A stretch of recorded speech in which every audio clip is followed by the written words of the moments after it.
The Buddha had a lot of concepts to help us understand how we cause ourselves stress and suffering and worry, agitation. One of my favorites is the concept of sankara, which basically means the stuff that we add on to our experience, the way we edit and change the basic bare information that's coming in. If you look at, I'm going to use for tonight the sort of metaphor of a reality TV show.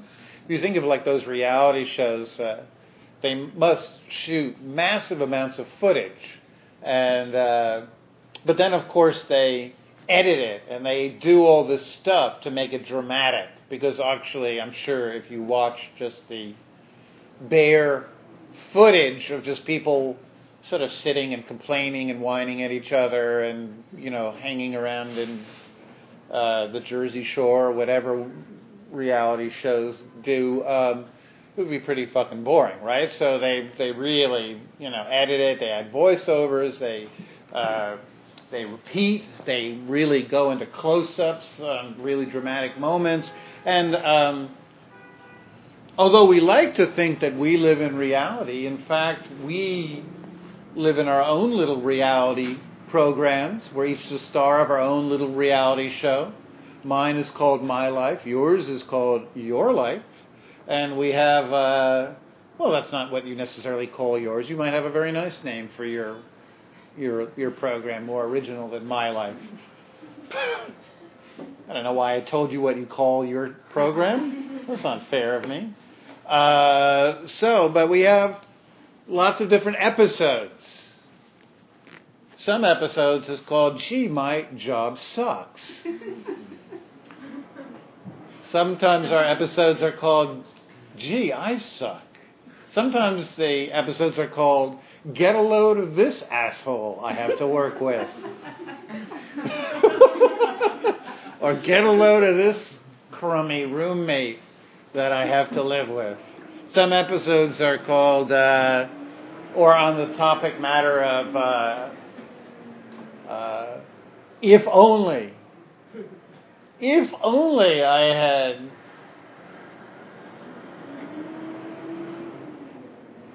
majored in something else or done something else, dated someone else. If only I had. If only. Sometimes we have entire fantasy episodes. Just like reality programs, we have little commercials. They're called our wish fulfillments.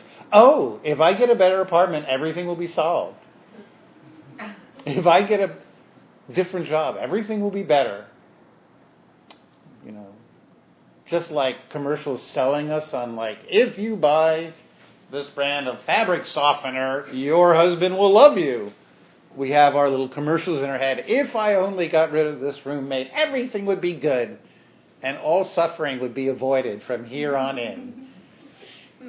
We have our reenactments. You ever see those reality shows where they have reenactments? The murderer is played by some actor. The policeman is played by an actor. Well, we have our own reenactments. They're called memories. And our memories are just as full of shit as those reenactments are. We like to think that our memories are, yeah, I know what happened. I was there, I know. But actually, when you look at the clinical findings on what people experience, and then you actually compare it with, you know, the other people's versions and just like all the clinical data that goes into eyewitness accounts and into the subjectivity of experience, we find that, boy, we're not really very aware of anything that's going on. And when we recall it in such flattering terms. So, and then sometimes we have the bleak, dark, you know, in the TV shows where like they have a horrible sequence and then the character wakes up and it's all a bad dream. Well, we have that too. That's called worrying about the future. We can go into entire fantasy sequence about trying to figure out the worst possible shit that could ever possibly happen. So, all these little... And then finally, of course, the thing we do the most is we have the voiceover. You know, voiceover in TV shows. When we last left Sarah, she was going back to her shitty job.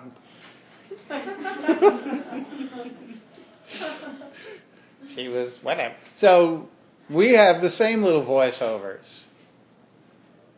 It's called thoughts. Geez, I wish I could just get through this stupid day. Or what? Geez, I can't wait until I'm whatever. Or whatever thoughts we add beneath life. These are the voiceovers. So we have all these, and then we too, just like in TV shows, can like follow one person, can follow one character around. We too can do that. Oh, I don't like this guy. No, I don't like him at all. No, what's he up to now? I don't like it. Oh, I've never liked that person. Or, that person doesn't seem to like me. No, they still don't seem to like me. Or, ooh, they're very attractive. Yes, I like the way that person's looking. Come back. So we too can focus and follow people around and do close-ups. We're editing all the time. And we don't like to realize it, but we're editing so much. We're even editing out all the time the boring bits of life. Sometimes it's really fun when you talk to somebody who one of those people who doesn't like to hear things that they don't want to hear, and they just sort of blankly stare, and it's like they totally didn't hear you, and you're like, hello? Hey, we're not going to get that done. Hello? Yeah, so people can do that even. We have amazing techniques. So, why do we live in these little programs, these fantasies, distortions, self-seeking, reversions of events, these constant obsessive recollections of the past or projections in the future? Why do we love these, what the Buddha called sankaras? Well, they play into a lot of things that are very attractive to us. One, my little fantasies are about me. I could think about myself for a very large period of the day. You could probably think about yourself too for long periods of time. So very often our little fantasies sequence, our obsessive worries and daydreams and dramas and stuff, it's all about our favorite character, me. Two, they're very dramatic in the sense that I experience everything that you do as happening to me. You experience everything that, if we're having an interaction, you experience everything that I do as happening to you. The truth of the matter is that people just do what they do. They're not doing it to me or to you. If somebody's having a bad day and I just happen to be around, they're going to be short with me. They're not doing it to me. They're just having a bad day. But I perceive it as, what an asshole. That person was really mean to me, really short with me. So my subjectivity blows out what is simply a person doing the same thing to everyone. It's as if suddenly it's happening to me. I also tend to believe that what I'm experiencing, only I really know. Nobody else has really known this level of frustration that I have right now. Nobody knows what it's like to miss a train in the morning. Nobody really knows. They might think they know, but my feelings are deeper, more painful, more horrible, more real, more mine. I can share about it, but still there's always that little doubt that anybody really perceives or experiences the world exactly the way that we do. And then finally, also, of course, one of the attractions is that there's cliffhangers. We can live in dramas about what's going to happen tomorrow and try to figure it out next week's episode. What will happen to me tomorrow? What will that person say? Will I have a job? Will I not have a job? Will I get this apartment? Will I sell my book? Will my screenplay get bought? So, but all these things aside, one of the profound insights that the Buddha had is that the real reason or the deepest reason that we're attracted to these sankaras, these fantasies, daydreams, inner monologues, these things that we're adding on to our experience is because they're distracting us. They're distractions. They're bread and circuses. They're things that are pulling us away. What are they pulling us away from? Well, they're pulling us away from that we're trying to find too much of our happiness in the world. And the world is, as the Buddha said, impermanence. Everything gets swept away. Nothing can be truly owned. We're just borrowing the things we have. The world is not, in the end, capable of filling up or answering our cravings. The world is a wonderful thing, but it's ultimately, if we're trying to get our lasting peace of mind, our sense of security, it's not sufficient. And there's a part of us that's aware of it, but there's a part of us that's aware that we're not in control. And so, because we're aware that there's this constant niggling doubt, anything could happen at any time. I'm really not as secure as I want to believe. I really don't have, no matter what I'm trying to do here in my career, my relationship, my friendships, my book, whatever it is I'm doing, I'm trying to get my lasting happiness and security from it. There's this niggling realization that nothing is guaranteed and that at the end, all this stuff has the shelf life of yogurt sometimes. It really is so beyond our control what other people think about us, what other people do, how much time we have alive, what's going to happen, what events are going to happen in the world. Literally, all of us could wake up tomorrow without any money in the bank. I wouldn't put it past the people in Wall Street. There is no guarantees in the world. And so there's this underlying sense of unease about the fact that the world offers no guarantees, no lasting source of true peace. It can offer beautiful experiences, don't get me wrong. There can be beautiful experiences in life.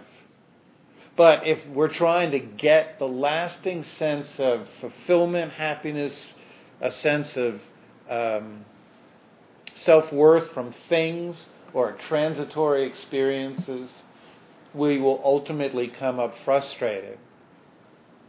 And these stories that we live in form distractions from this nagging insecurity that we're aware that our campaigns for self-improvement in the world, for getting things accomplished, for achieving big things and reputations are ultimately they can make us feel good for a while, but they're all subject to change and all conditional upon factors beyond our control. Even if we write the greatest book, there's always the possibility that publishers won't buy it. We can do the best job at work and still lose it because of some number cruncher. We can do wonderful things and still not have it appreciated. So everything is conditional, and there's a great sense of unease, and our fantasies give us the illusion of control. I like to think if I can figure it all out, the worst things that are going to happen, if I can figure it all out, there's this underlying illusion that I can avert it, that I'm in control. Even the darkest fantasies have that allure that, wow, if I really figure it out, I'll be prepared. I'll somehow be prepared. The truth is, the Buddha said that in life we are all going to get old, we're going to get sick. Not only that, and die, we're also going to experience people doing things we don't like. They will do that, by the way, my experience.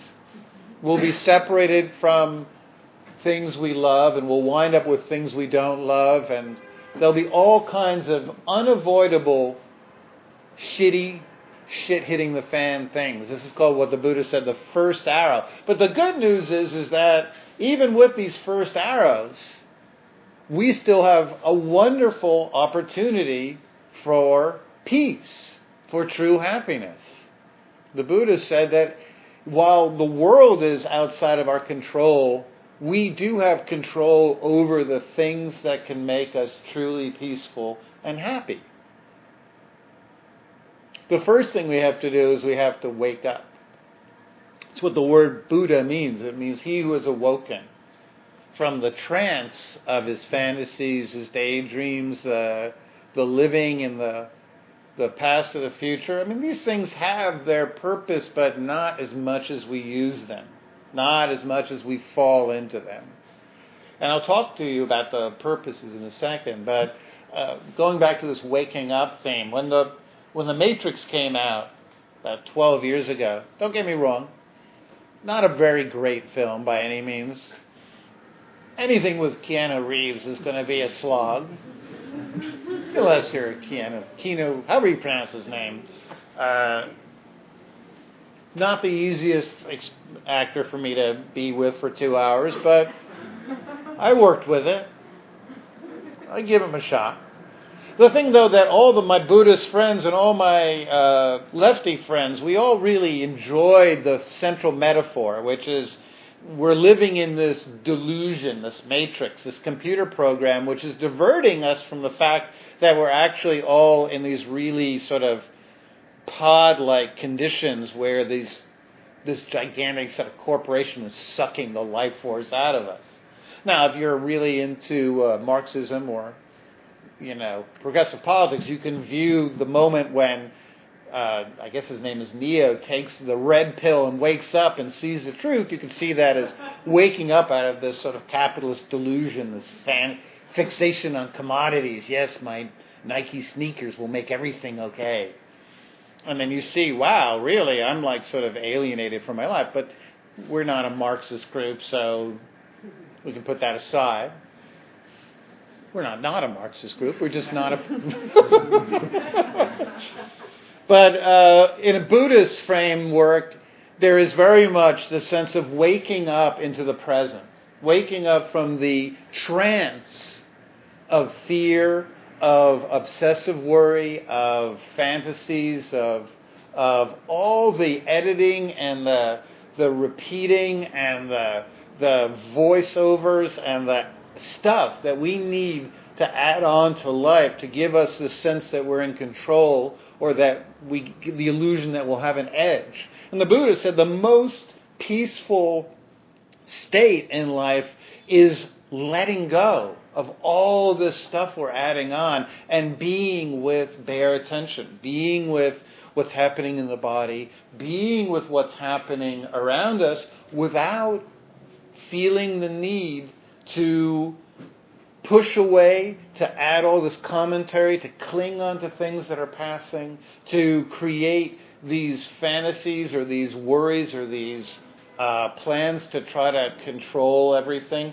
Now, I'm going to talk a little bit about how some of this stuff can work in our favor, but we live far too little just in the bare present. What's happening in the body, what's happening right now in the mind, what's happening right now. We're adding too much to it, and that adding that we're doing causes stress. It doesn't bring us the answer.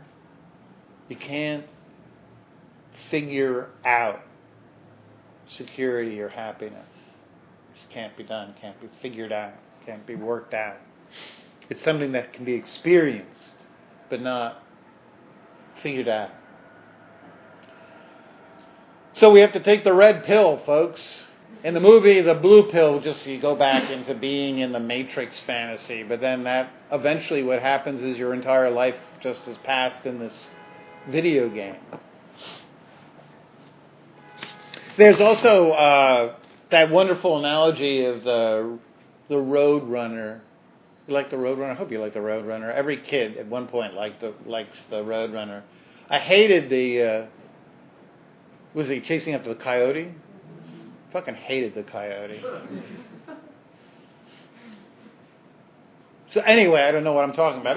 So the coyote is like this prim little thing that races on ahead and always wins, but the road runner runs after him, goes right off the cliff, but he's still running and his feet are moving in midair, and he looks at the camera and he's like, something's wrong here. Something's wrong, but he still doesn't go down. And then he looks down, and then his legs stretch really long, and he goes, zoop, bang, and then there's this, puff of smoke. And so basically what the Buddha is saying is look down. There's nothing there. The solidity that we think is in careers, where our money is, or our 401ks, or everything, the things that we think are going to guarantee us happiness, there is no solidity there. You're running rapidly, our feet are spinning, but there's nothing below us. And the time is to let go and to fall into the present. Wow, I'm working this metaphor. Wow, I can take this shit really so much further than I should. So anyway, you get the idea. Wake up. So we don't wake up by coming fully into the sight or senses of what's going on around us. The Buddha said you wake up first by relaxing the body, going first into the body, because when the body is tense, that's what allows all this sankara, this fantasy, this adding on to life.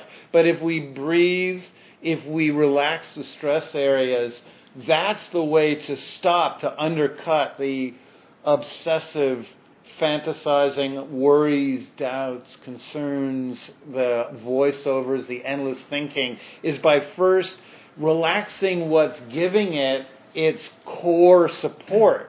When we're in this daydream life, or this edited life, we're there because the body has tensed up. That's what happens when we're not fully present. The body goes into a defensive, protective mode. So that's the first step. The second step is to then become aware of what moods the mind is in. To acknowledge, boy, I'm in an anxious state today. I've got so much to do, and I'm just trying to get through life. Just acknowledge what mood we're in. What mood has the mind been in? Am I in a mood of just aversion today? Am I just wanting everything to go away and leave me alone?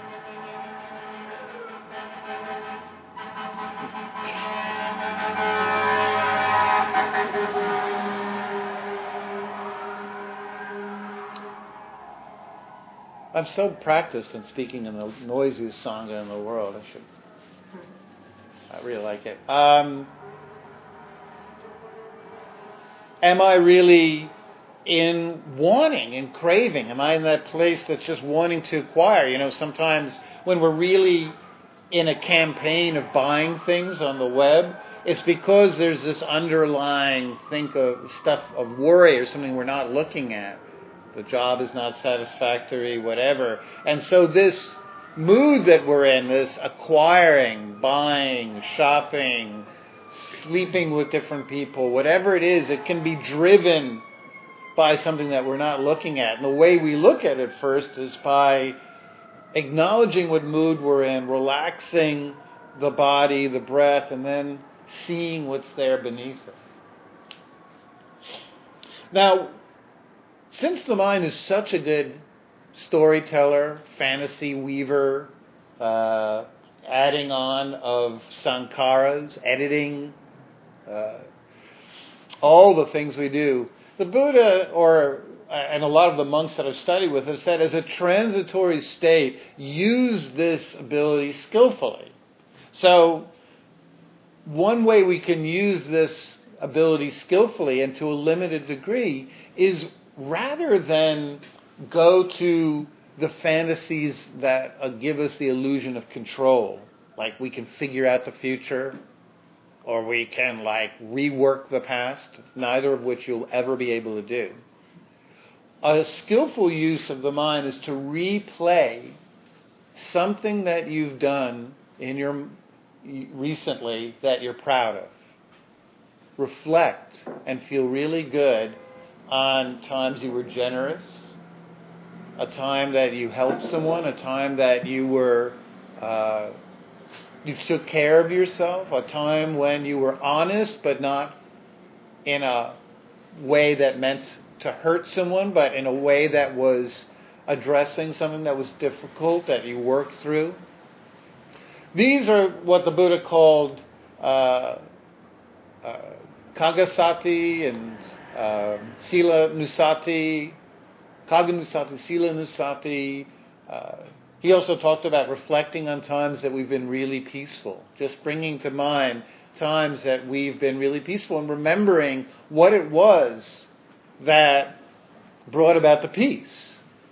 Now, for example, sometimes we like to think, well, the last time I went out to Montauk, it was really nice. I sat there in a beach chair, and the waves came in, and it must have been Montauk. It wasn't Montauk. Don't get me wrong, I'm sure Montauk's very nice. I haven't been there in a long, long time, but sounds like a great place. But it's the fact that when we go to places like that, we really relax. We really settle in. We really give ourselves permission to let go of our jobs, let go of our worries, our fantasies, and we really fall into just being truly present. And when we reflect on the times we've been peaceful, we reflect on that, that letting go in the body, that letting go of all the stuff I was worrying about, and just being truly present.